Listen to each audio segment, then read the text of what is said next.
Hey, welcome back to the Flourishing Marriage Podcast. It's been a while since I've been with you, but a lot has happened and all good. And I'm excited to be able to share this with you because what we're going to talk about today is actually, I think, probably one of the most important things that we can talk about in marriage because it is a pattern in marriage that shows up so often. In fact, there's a good chance if your marriage is not going well, what we're going to talk about today is actually the reason why. We're going to talk about the dynamic that I see with couples all the time, and it's this what I call closeness seeker and distance keeper dynamic. And we're going to go into what this means, what each of these things mean, what the interactions are like, and also some things that you can talk about, some conversations that you can have, and some activities that you can engage in. So I'm really excited about what we're going to talk about today because I know that it's going to help so many couples understand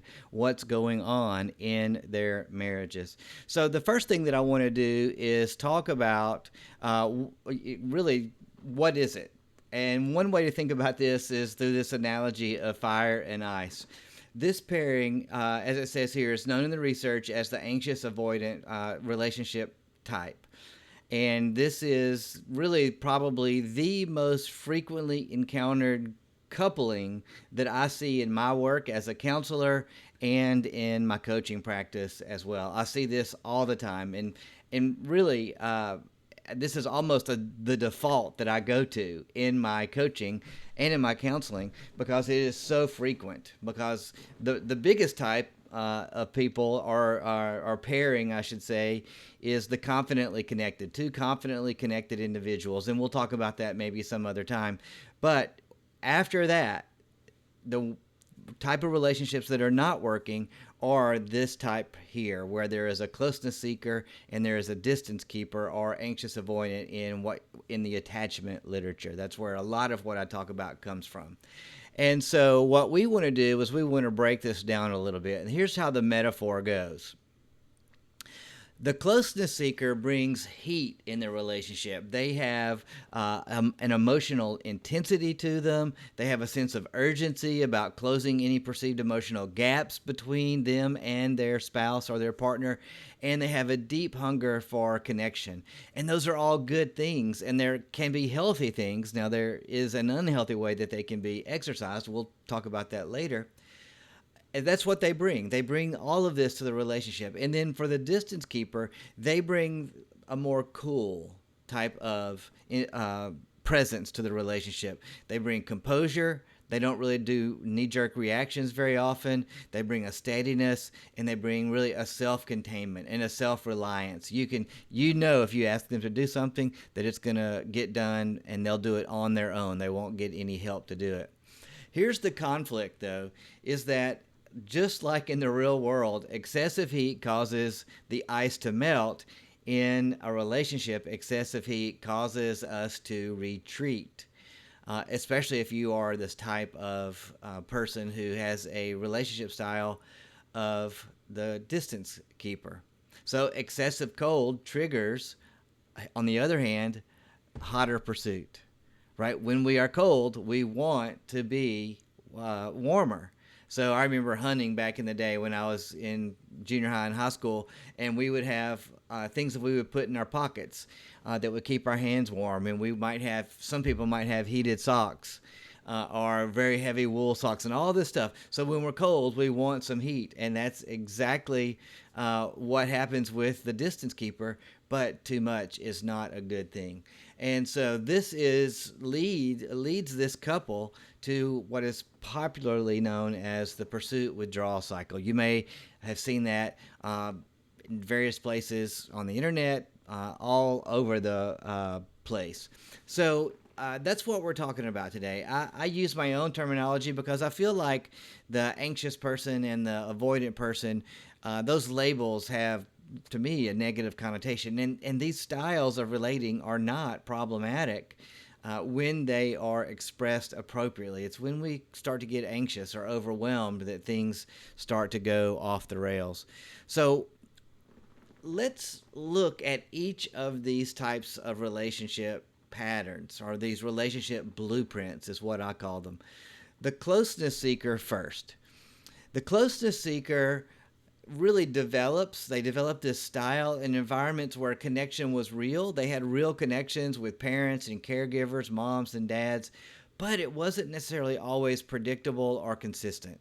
So one week the person that their caregiver might be very warm, they might be very open, they might be very caring, and another week they might be cold and distant.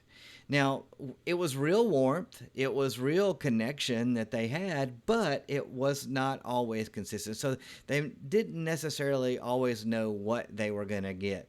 And you can see as we go along, we won't talk about this, but you can get the idea that if a person grows up with a distance seeking parent, that warmth is not always going to be present for the closeness seeker. So their strategy is turn up the heat. What they're going to do is reach out, and they're going to do it very loudly. It's going to be very urgent. And this is adaptive for them because they wanted to be connected to their primary caregiver, their mom or their dad. And so this was a adaptive strategy that they adopted that was effective when they were kids. The problem is that when they carried that exact same adaptive strategy into adulthood with another human being with whom they're in close relationship, it doesn't always work. And it's not their fault. It worked at one point, and now it's not working anymore because they married not their mom or not their dad, but they married a unique person. And so they have to learn to adapt new strategies. And that's what this is all about. Helping couples is often just about helping them adapt new strategies. At their best, these are great people to be in relationships with. They're relationally engaged, they're caring, they initiate connection, they are emotionally attuned, they are very intuitive about what you're going through and your mood and your emotional state. They are wonderful friends. The problem comes in when, rather than relating out of a sense of strength, they relate out of anxiety. So if their pursuit of friends or particularly their partner is driven by anxiety or driven by fear, they really do fear being too much. They can fear that. And they've been told that probably by people at some point in their past. You're overwhelming me. You're too much. I can't handle you. That's what a closeness seeker is sometimes going to hear when they pursue too hard. They use that same adaptive strategy that they developed in their family of origin, that they had reinforced throughout their young adulthood, and then they get married or they get into a relationship and they overwhelm the other person because they do too much. And it's not that they're doing anything wrong. They come by it honestly, right? But it's overwhelming to the other person. And so it's just a misalignment. And we've got to get aligned with our husband or with our wife. So what about the distance keeper? The distance keeper is just the opposite in many ways. They developed in environments where emotional expression was unwelcome or it was unsafe or honestly was just absent. They learned that emotions were something that were just not important, and interpersonal connection wasn't that important. Again, they come by their approach honestly by keeping distance, and it's not that they're doing anything wrong or intentionally being hurtful or distant from their partner. It's just that they grew up in an environment and had that same adaptive strategy reinforced through their young adult life, and now they're married and they do the same thing and it doesn't work, especially if they marry a closeness seeker. There's that misalignment. And so what about the strategy? The strategy becomes self-sufficiency. It is learning how to manage your inner world internally to stay safe. In other words, you don't share. If you're a distance keeper, you don't share what's going on inside of you because that feels dangerous. It feels unwelcome. It even could be, let's say that you had a relationship when you were younger and you disclosed something and that person betrayed your trust. It reinforces this distance keeping type of strategy. And that happens for a lot of people in their relationships. When they're at their best, they are really steady under pressure. They're calm, they're reliable, they're even keeled. They're the kind of people that you want to be in a crisis. And they express love through action. They're going to do something. They're going to mow the yard. They're going to fix things. They're going to do all that kind of stuff that demonstrates their love in very practical ways. But they're not going to be as intuitive as the closeness seeker about what's going on in their spouse's life. And it usually is distance keepers typically are men in our culture, not always. In fact, I made a post on social media where I reversed this not too long ago, and there were a few people that got really upset because they felt like I was blaming the woman, in this case a wife. And so typically men are just socialized in a way to keep to themselves and keep their inner life to themselves, and that makes it very frustrating in marriage. The struggle is when under stress, especially when their partner is the one stressing them and trying to seek emotional closeness, they tend to shut down or withdraw. The other thing that I've seen with this is, because really the strategy is to keep distance. And so some partners, rather than shutting down or withdrawing, they'll just blow up. And that way the person pursuing will stop. And that's the objective. They want to have their distance. They want to feel safe, and too much pursuit can feel unsafe to them. And so what ends up happening is they are very self-reliant. They're good working solo. And that really becomes an issue for a spouse if they're closeness seeking. And so it really ends up blocking a lot of intimacy in marriage. So why this pairing works. Now, there are some really good things about this pairing, and it can work really, really well. One is that there is a mutual recognition that both these people have something that they lack. For instance, one of the reasons that closeness seekers are attracted to distance keepers is that steadiness.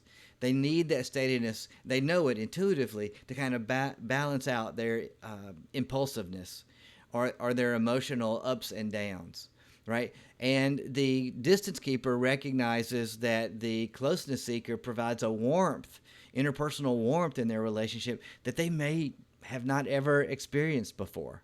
And so they're drawn to each other. And when their relationship is functioning well, it is awesome. It's great. They both love it. But it also poses some problems that we'll get to in just a second. The closest seeker senses there's a lot of depth and a lot of loyalty behind the distance keeper's walls. And the distance keeper feels the warmth that they've been missing, as I said. So the DK is the distance keeper. The gift that they bring is that they kind of create a floor or a foundation that reduces the closeness seeker's anxiety over time. That's when they're functioning well. This is the strength that they can possibly develop. And then the closeness seeker's gift is that they are going to be persistent in reaching out and trying to establish the connection. And this is something that the distance keeper really needs, because if left to their own devices, the distance keeper is going to be very quiet. They're going to be very reserved. And the closeness seeker is just absolutely not going to find that acceptable. So they're going to keep pursuing. Eventually, sometimes they give up, and then that's where real problems get. And you can look at some of my other content online, and you'll see how I've described that as well.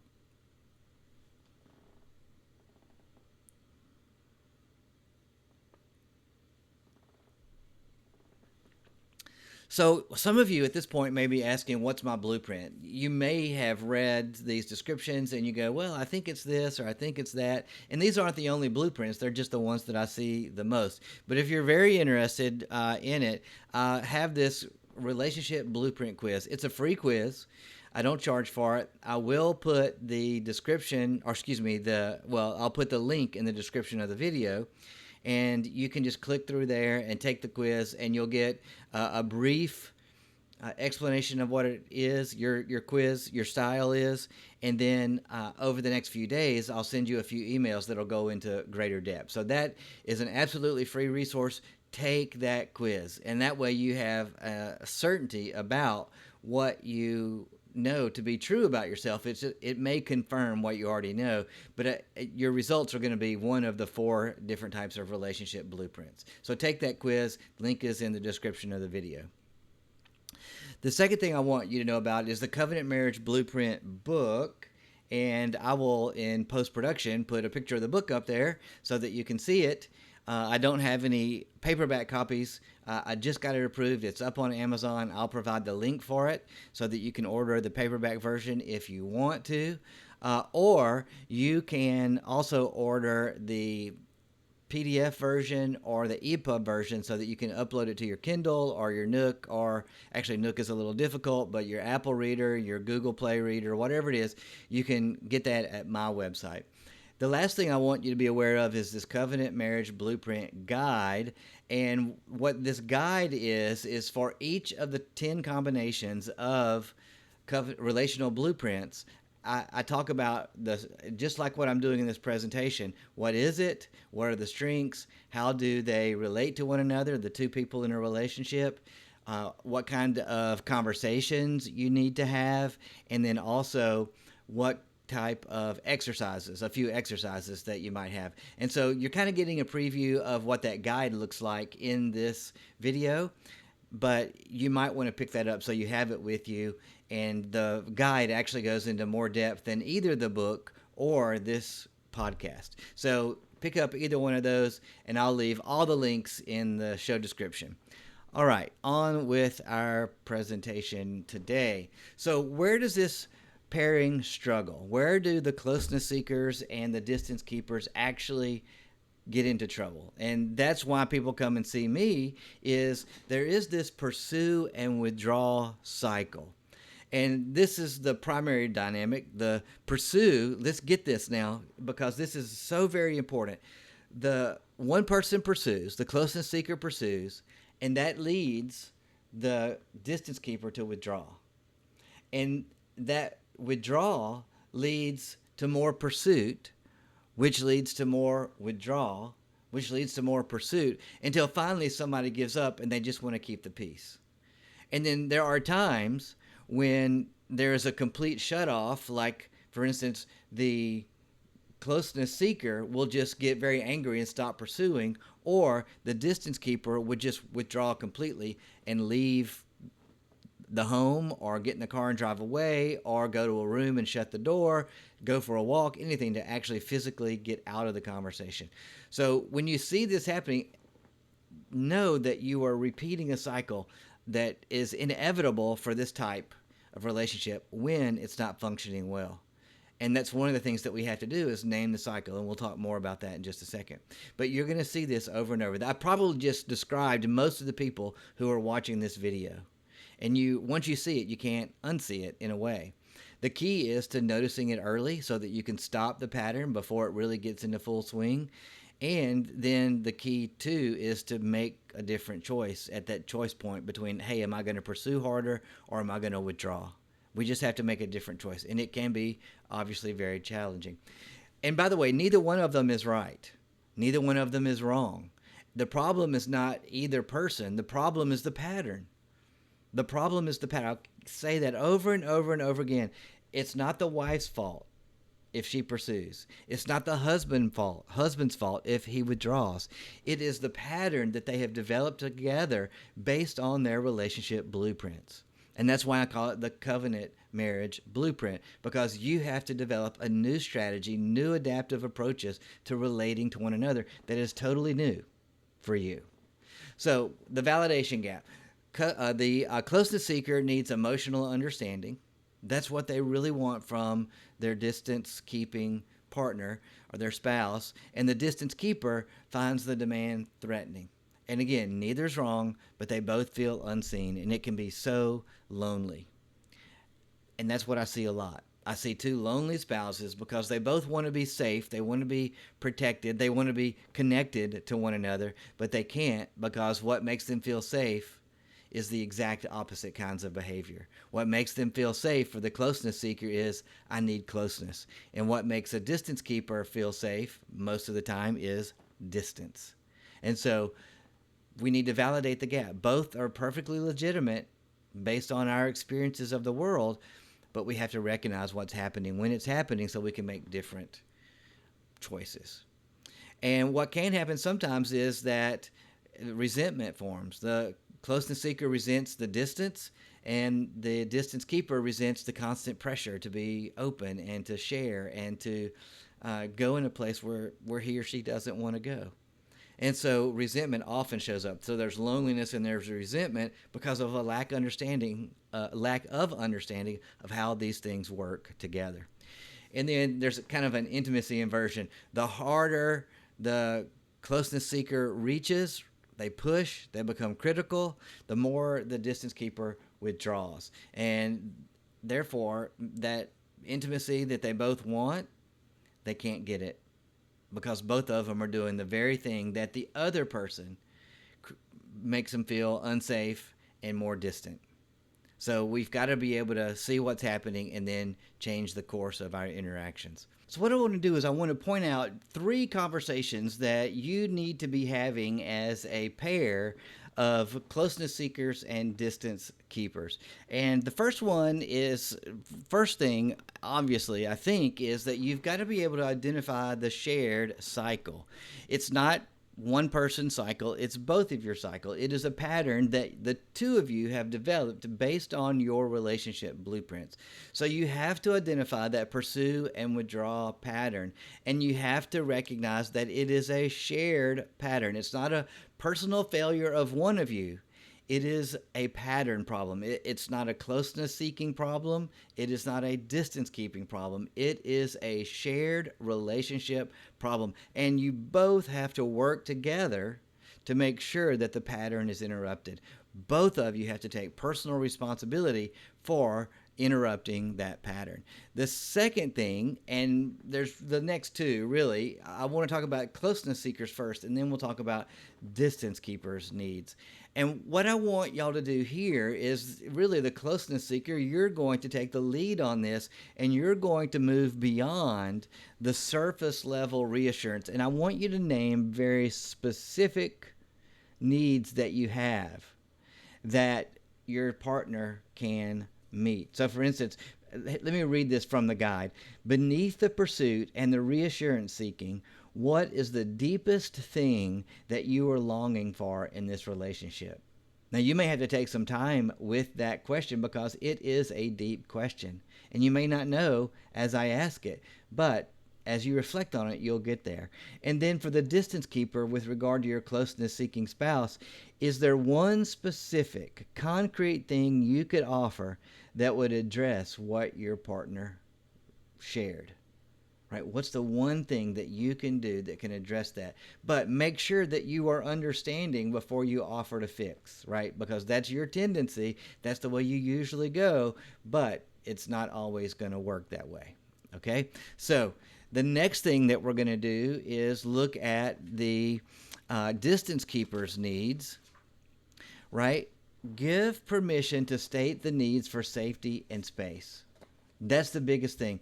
Distance keeper, let me ask you again. This is from the guide. What do you need from this relationship that you have been reluctant to name? Maybe you need more distance. Maybe there's things that are feeling overwhelmed. You want to be connected, but sometimes you're feeling overwhelmed and you just can't get the connection that you want. I mean, distance keepers, if I haven't said it, really do want connection, but it's got to be slow and it's got to be steady. And it's usually not going to be as fast as a closeness seeker likes, but if you're patient, you will get there. If you use the right strategy, you will get there. Closeness seeker, from the guide again, what would it take for you to offer your partner the space they need without interrupting it because you feel abandoned? Right? A lot of times closeness seekers will absolutely feel abandoned because they see their partner as creating distance, and for them that means danger. Right? So what can you do? Okay? Now, what are some exercises? I'm going to give you a few of them. There's more in the guide, but I do want to share these exercises with you. So practical exercises for transformation. How can you transform your marriage? The first one is the cycle map. Okay? Visualizing the dynamic to externalize it as a third-party problem. So I sometimes call this the spaghetti test. Before I was married, my wife would not be happy about this today, but one way that you can know that spaghetti is done is you throw it against the wall, and if it sticks, it's done. Okay, I'm kind of embarrassed that I admitted that, but I did, and so it's fine. It's fine. It's fine. Even though I would not do that now.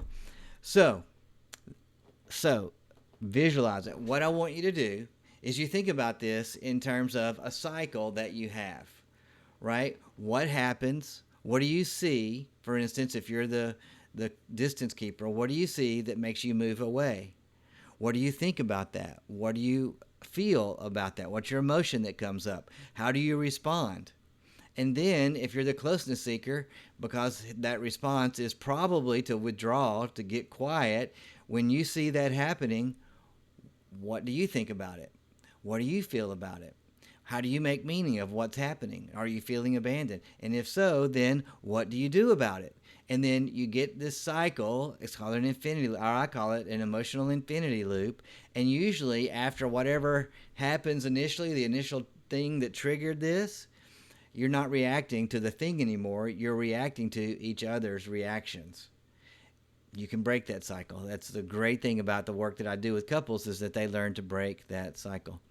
The second thing is a threshold protocol, and this is really more for the distance keeper, and they need to take space. Number one, they need to be able to say, hey, I'm reaching my threshold. I can tell I'm about to start shutting down. Let's call a timeout. I know that's something that you've heard about, calling timeouts. That's all over the place. It's ubiquitous in everybody that talks about marriage, but you want to call a timeout. What you may not be told, though, is that you have to agree within a certain time period. And typically, I would say that that is never more than an hour. You take your hour, you figure out what's going on, what you're thinking, what you're feeling, and how you're making meaning of the situation. You're doing some self-soothing, you're calming yourself down, you're trying to get rid of as much cortisol and adrenaline and all that stuff as you can so that you can re-engage in a good way.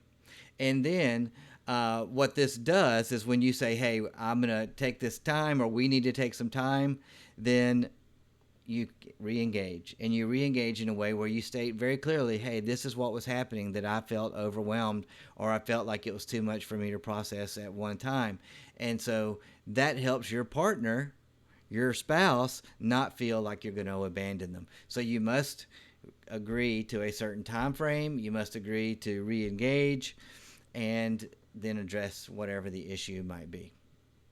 Okay, and then the third one is the direct ask. So this is for the closeness seeker, and if you're the closeness seeker, the impulse that you have sometime is just to kind of throw everything out, everything in the kitchen sink, so to speak, and to get upset or to become critical or to put pressure on your distance keeping spouse. That's only going to make them run away. So what you need to do in this scenario, just like your spouse, your husband, your wife is going to ask for a timeout, collect themselves, and then re-engage, what you need to do is go, okay, rather than send that extra text, send that email, make that one more phone call, I'm going to ask myself in this moment, what do I need? What do I really need underneath everything else in this moment? What do I need?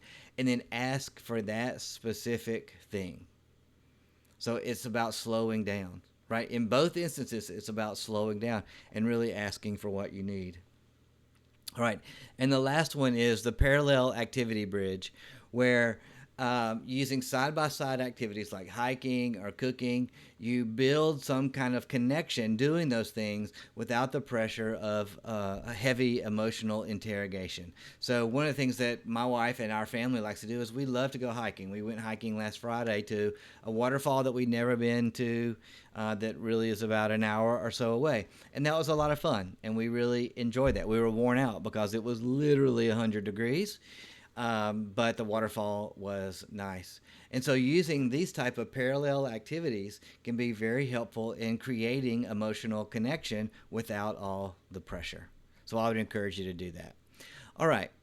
So we'll land this plane here, and that is with the vision and what the long-term work looks like for couples with this relationship style. The first thing is you have to recognize that you have complementary strengths. Really, when this relationship pattern is working at its best, you have everything you need, all the essential pieces for human intimacy. And you have the capacity to love one another deeply and to meet one another's needs in a very deep way, just the way that God intended you to do when He put the two of you together. Now, the second thing is marriage, and this is kind of a philosophy that I carry into all the work that I do, that we are in the process of being formed into the likeness of Christ. Marriage is one of the primary ways that God does that for most people. Now, not everyone has the gift of marriage. Some people have the gift of singleness, and this happens in different ways and in different relationships. But the beautiful thing about marriage is that it is a part of God's discipleship process. It is the way that God shapes us and forms us, and it is a challenge to become like Christ sometimes. What we do here is that we want to become more fully human, the way that God created us to be and the way that God wants us to be. And that means for the closeness seeker, it means greater trust. And for the distance keeper, it means moving toward greater vulnerability. That's what it means to fulfill that first part of Genesis 2, that the two shall become one flesh, and that how Adam and Eve were described as naked and unashamed. That's what we're talking about here. The second thing, or the third thing I should say, is that when we learn how to respond to one another using each other's strategies, like for the distance keeper, you're moving closer. And for the closeness seeker, you're moving a little slower. What you do is you love more intentionally, and you can love more deeply, and you can give and receive love in a way that is much more profound than if you keep trying to force each other into your mold. This is what it means. We can love more fully, like Ephesians chapter 5 and 1 Corinthians 13, when we understand that we have different blueprints and we have different ways of relating and we have different needs based on that, and that this is not a problem of your spouse and it's not your fault what's happening in your marriage. It is a pattern that is predictable, and it is one that you can change. Now, under stress, you might default back to your old pattern. That's okay. But you can always come back because you're going to know it, and you can see it, and you can choose differently. That's my hope, that's my prayer, and that's why I have invested so much time in this particular episode of the podcast, because once you understand this, your marriage will transform. So God bless you, and I look forward to seeing you the next time.